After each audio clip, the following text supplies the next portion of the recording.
ये आध्यात्मिक जन जागरण काफिला 75 दिन के लिए आज की तारीख में मथुरा की पावन धरती गुरुदरबार से पधार करके और आज आपके बीच में आगरा में पहला कार्यक्रम गुरु महाराज की दया कृपा से होने जा रहा। इसी तरह से आगे बढ़ते हुए ये काफिला आगे धौलपुर से दतिया मध्य प्रदेश के कुछ जिले लेते हुए और ये काफिला महाराष्ट्र में प्रवेश करेगा। महाराष्ट्र में कई जिलों में कार्यक्रम करते हुए कर्नाटक की धरती पर कुछ कार्यक्रम होंगे।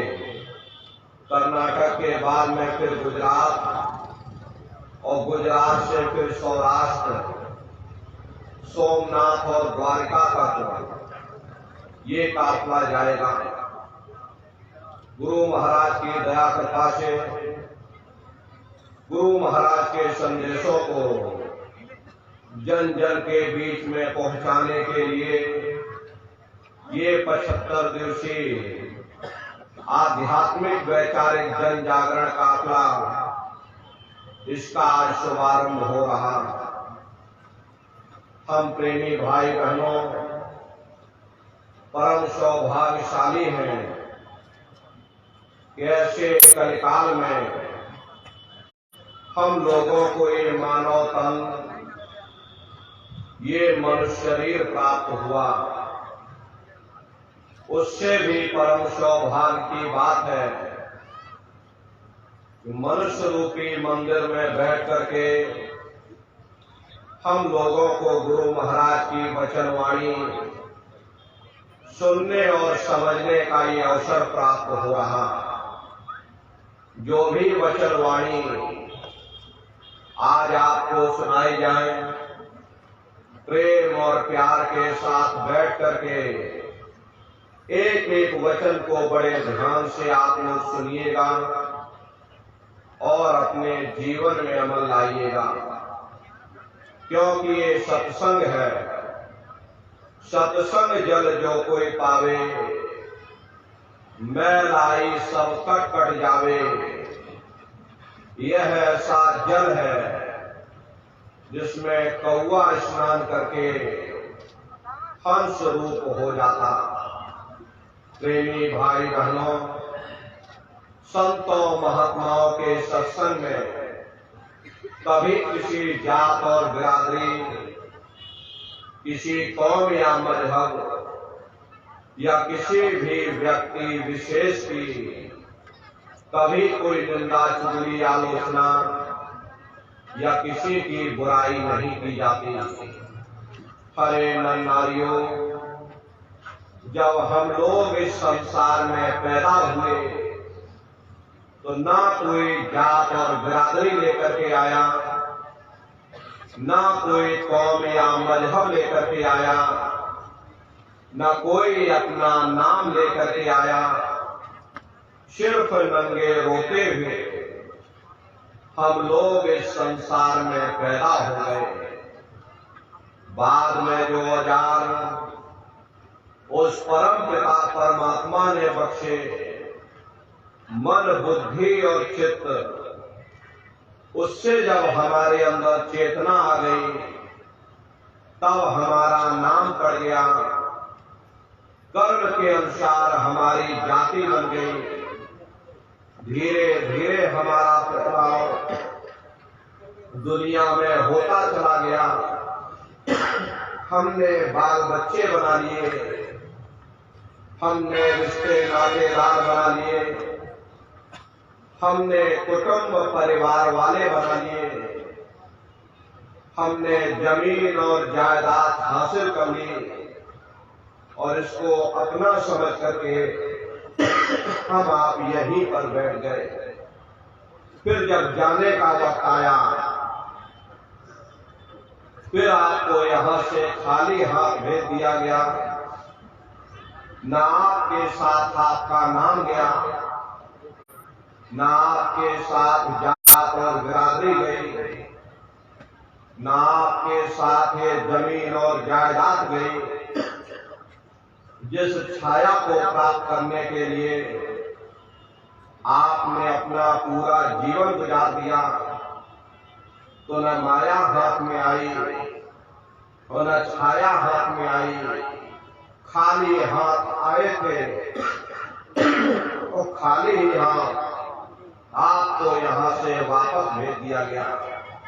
कहने का मतलब ये है कि उस परम पिता परमात्मा ने अति दया और कृपा करके आपको ये मनुष्य शरीर दे दिया, ये मानव तन दे दिया और आपको स्वतंत्र कर दिया गया कि भाई मैंने तुमको ये मनुष्य शरीर दिया है तुम्हारी जीवात्मा के रहने के लिए। मैं तुम्हारी जीवात्मा को इस मनुष्य शरीर में बंद करता हूं। तुम मेरे मकान के द्वारा उस मालिक की भक्ति करके अपनी जीवात्मा का कल्याण करा देना। मैंने कुछ समय के लिए तुमको ये किराए का मकान दिया, जब समय पूरा होगा मैं अपने सिपाहियों को भेजूंगा, उस समय पर तुम मेरे मकान को खाली कर देना। उस समय न जमीन जायदाद काम आएगी, न ये जात बिरादरी काम आएगी। मन को, बुद्धि को, चित्त को और जीवात्मा को निकाल करके इस शरीर से बाहर कर दिया जाएगा। ये शरीर आपका यहीं जमीन पर गिर पड़ेगा, क्योंकि जीवात्मा के निकल जाने के बाद में ये शरीर सिर्फ एक माटी का पुतला है, उससे ज्यादा कुछ भी नहीं। आप इस मिट्टी के पुतले को ले जाकर शमशान भूमि पर जलाकर राख कर दोगे। आपकी कौम, आपका मजहब, आपकी जात और बिरादरी उसी शमशान भूमि पर जल करके राख हो जाएगी। जिस जात और बिरादरी के लिए हम लोग लड़ते और झगड़ते थे, जिस धन दौलत को पाने के लिए हमने आपने न जाने कितने बुरे खोटे कर्म किए, तो मौत के समय में न ये जात बिरादरी काम आई, न ये धन दौलत काम आया। प्रेमी भाई बहनों, हम आप परम सौभाग्यशाली हैं कि ऐसे कलिकाल में हम लोगों को ये मानव तन प्राप्त हुआ। जब मनुष्य शरीर प्राप्त हुआ तो हमने अपने कीमती समय को और श्वासों की पूंजी को बर्बाद हम लोग करते चले गए। माँ के घर में जब हम आप उल्टे लटके हुए थे, उस समय हमारा सिर नीचे था, पैर हमारे ऊपर थे। उस समय परमात्मा से हमने आपने वादा किया कि हे परमात्मा, इस बार हमको मनुष्य शरीर दे दो, हम भजन करेंगे, भक्ति करेंगे, हम अपनी जीवात्मा का कल्याण करेंगे। लेकिन मनुष्य शरीर मिलने के बाद में न भजन किया, न भक्ति की। प्रेमी भाई बहनों, कीमती समय और श्वासों की पूंजी को हम लोग बर्बाद करते चले जा रहे हैं। इस दुनिया में हित मित्र, भाई बंधु, रिश्ते नातेदार, कुटुंब परिवार वाले, इनमें से कोई भी चीज हमारी जीवात्मा को इस अधोगति से बचा नहीं सकता। हम कौन हैं, हम कहां से आए हैं और हमें जाना कहां है, ये मानव मात्र के लिए एक जटिल प्रश्न बना हुआ है। इस प्रश्न का हल तब तक नहीं होगा जब तक इस धरा भूमि पर कोई संत महात्मा फकीर न मिल जाए। इसीलिए वह मालिक अति दया और कृपा करके संतों महात्माओं को इस धराधाम पर भेजते हैं। संत महात्मा फकीर यहाँ पर आकर के जीवों को समझाने की कोशिश करते कि भाई वो परमात्मा है, वो आपको मिलेगा, जीते जी मिलेगा, इसी मनुष्य शरीर में मिलेगा, इसी मनुष्य शरीर के अंदर जाकर के अहंकार में डूबे रहते हैं कि हमसे बड़ा कोई ज्ञानी नहीं। लेकिन उन बेचारों को नहीं मालूम कि जहाँ दुनिया का ज्ञान समाप्त होता है, उसी के सिर की चोटी से ये आध्यात्मवाद, आत्मा और परमात्मा का ये गूढ़ ज्ञान से पहले जरूरी है कि पहले आप मानवतावादी बनो, मानव धर्म और मानव कर्म को अपनाओ। अरे मानव धर्म क्या है कि इंसान इंसान के काम आवे, एक दूसरे की निस्वार्थ भाव से सेवा करे, सत्य दया हिंसा परोपकार आदि गुणों को अपने जीवन में उतार करके और किसी संत महात्मा की खोज करके उनके बताए हुए रास्तों पर चल करके उस मालिक की भक्ति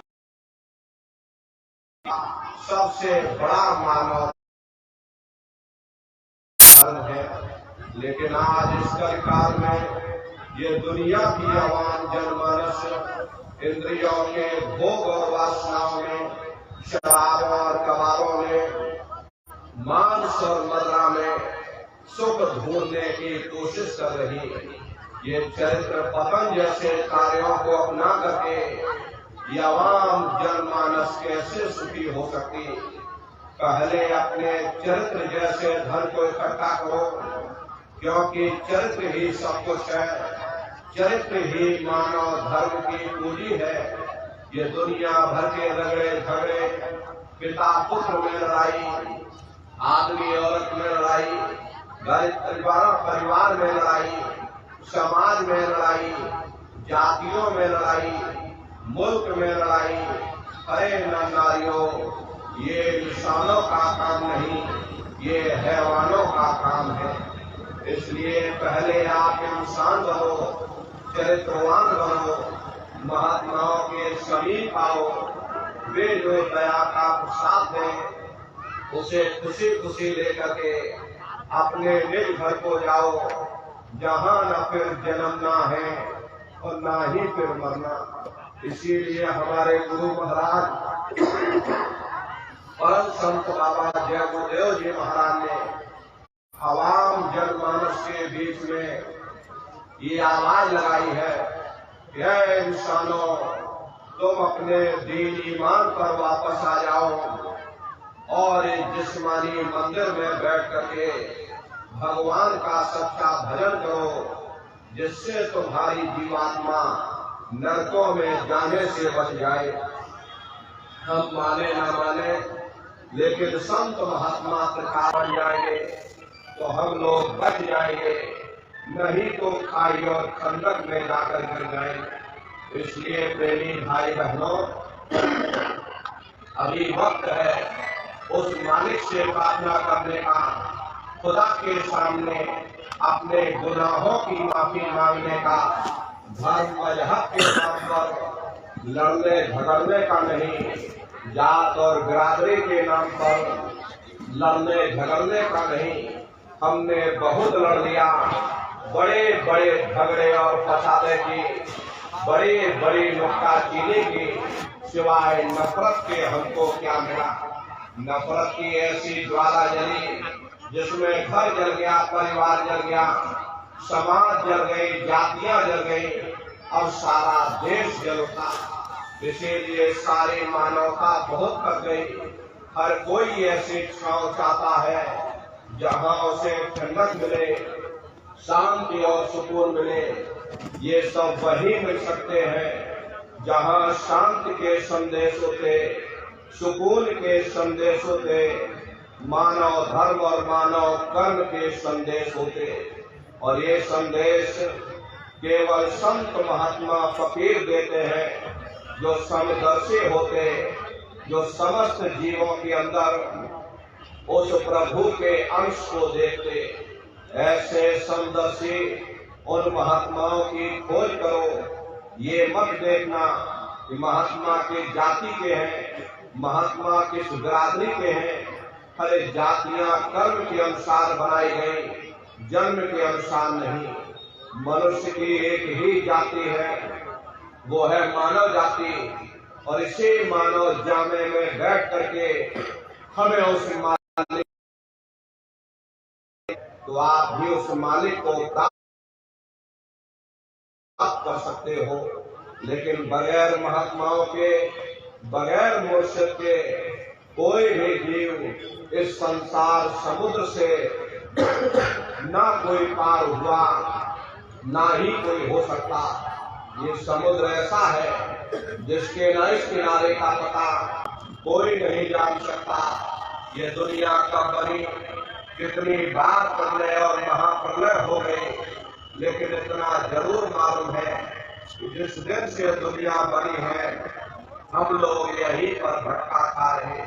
अगर इधर से हवा चली तो नैया हमारी उधर चली गई, और अगर उधर से हवा चल गई तो हमारी नैया डगमगाते हुए इधर चली गई। न जाने कितने युग और कल्प बीत गए, लेकिन हमारी ये नैया आज तक इस भवसागर से पार नहीं गई। इसलिए नारियों, सौभाग्य से वक्त का इतना बड़ा वरदान आपको मिला, ये मानव तन आपको मिल गया। न जाने किस महात्मा की दया हो गई, न जाने कौन से जन्म जन्मांतरों के शुभ पुण्य कर्म उदय हो गए, जो आपको ये मनुष्य शरीर मिल